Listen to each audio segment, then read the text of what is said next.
Time in as many days, Israel flattened a high-rise building in Gaza City. This was the Susi residential tower. Israel says Hamas was using the building, a claim denied by the militant group. It was not immediately clear whether there were any casualties, but ahead of Saturday's strike, Israel issued evacuation orders. Nonetheless, such an attack in Gaza is especially dangerous because it's one of the world's most crowded areas. Dozens of people were killed by other Israeli attacks across the enclave on Saturday. Joining us from Amman, Jordan, is Tamara Alrifai from UNRWA, the UN Agency for Palestinian Refugees. Hello to you, Tamara, and thank you for speaking to Paris Direct. The Israeli military has said it's going to be targeting high-rise structures like this. For viewers not familiar with how dense Gaza is, could you explain how dangerous strikes like these are for the ordinary Palestinian men, women, and children living in the area? Gaza is one of the most densely populated areas in the world generally, and the scale of the destruction of Gaza over the last now almost 23 months, almost 2 years, has been very, very, very wide. Over the last almost 2 years, the Israeli army has been issuing evacuation notices to tell Gazans to move because the military operations are moving. But in reality, in a place as densely populated as Gaza is, civilians, people are inevitably in the middle of military operations to the point where there is nowhere safe in Gaza, and there has not been anywhere safe in Gaza for almost 2 years now. Almost the entirety of the population, more than 90%, has been forcibly displaced from their homes. Most have lost their homes. And with every displacement, because displacement has been repetitive, Gazans lose family members, loved ones, and possessions. That in the middle of course, an acute humanitarian crisis and famine declared in the north of the Gaza Strip. Yeah, and these evacuation warnings that we saw Israel issue told residents to go to, quote, a humanitarian zone.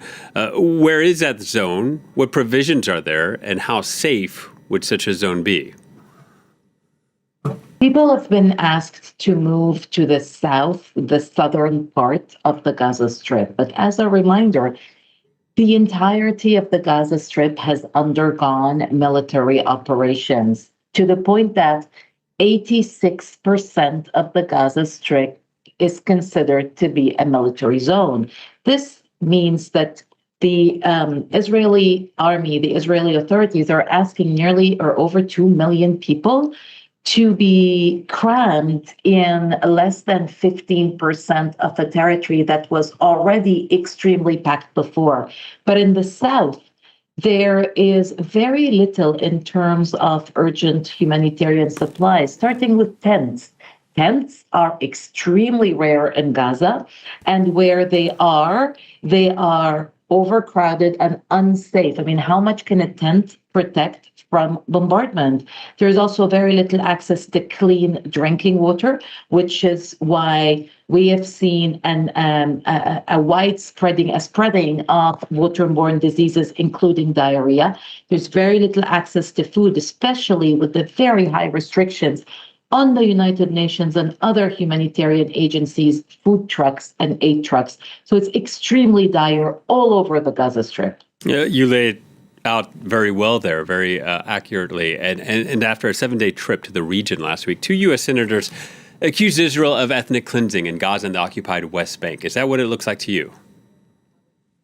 What it looks like to me and to UNRWA, the largest humanitarian agency in Gaza, is that a ceasefire has to kick in. The hostages have to be released. A flooding of humanitarian assistance, food, medicines, and other urgent supplies, including hygiene kits for women, have to go in. And this conflict now is nearing 2 years, has caused immense damage to Gaza, to Gazans, to school children. They're not going back to school. Most of the schools have been damaged. And so a ceasefire is what's most needed now. Yeah, Hamas says it's ready for a deal. But if you look at what Israeli officials are saying, it seems to be something else. Israeli Defense Minister Israel Katz sharing images of these buildings collapsing in Gaza City, appearing to celebrate the intensification of the military campaign, declaring, quote, "Now the gates of hell are opening." For you, is Israel operating in a way that is assuming in advance that the peace talks will fail?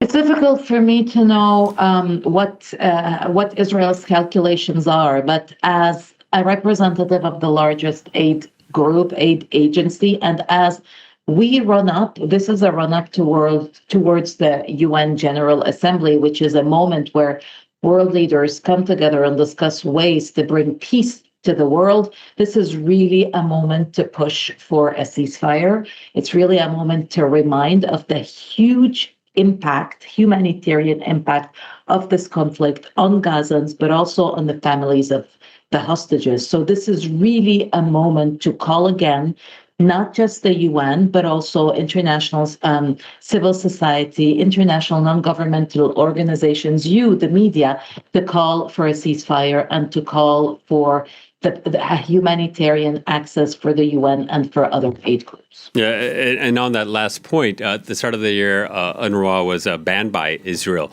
What's the agency been doing since then, and is there any communication with the Israeli government?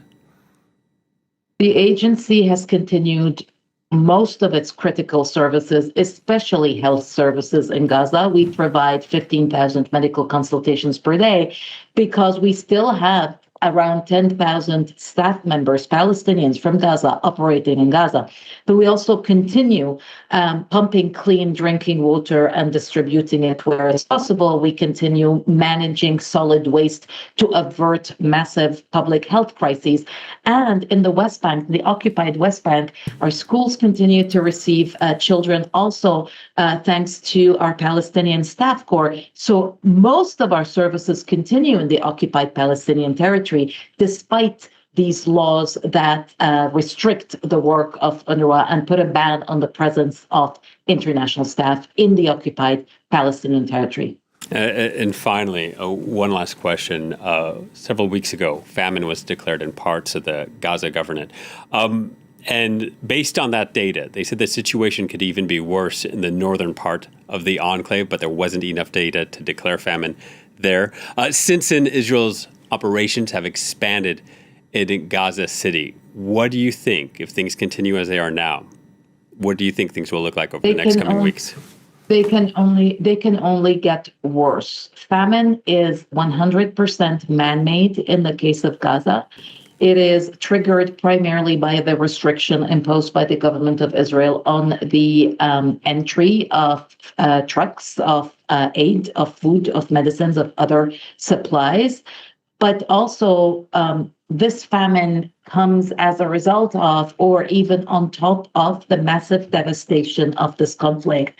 So while famine was declared in parts of the Gaza governorate in the north, it was anticipated that it would soon spread to the middle part areas of Gaza. So things can only get worse. Tamara, thank you very much for your time. Tamara Alrifai joining us from Amman.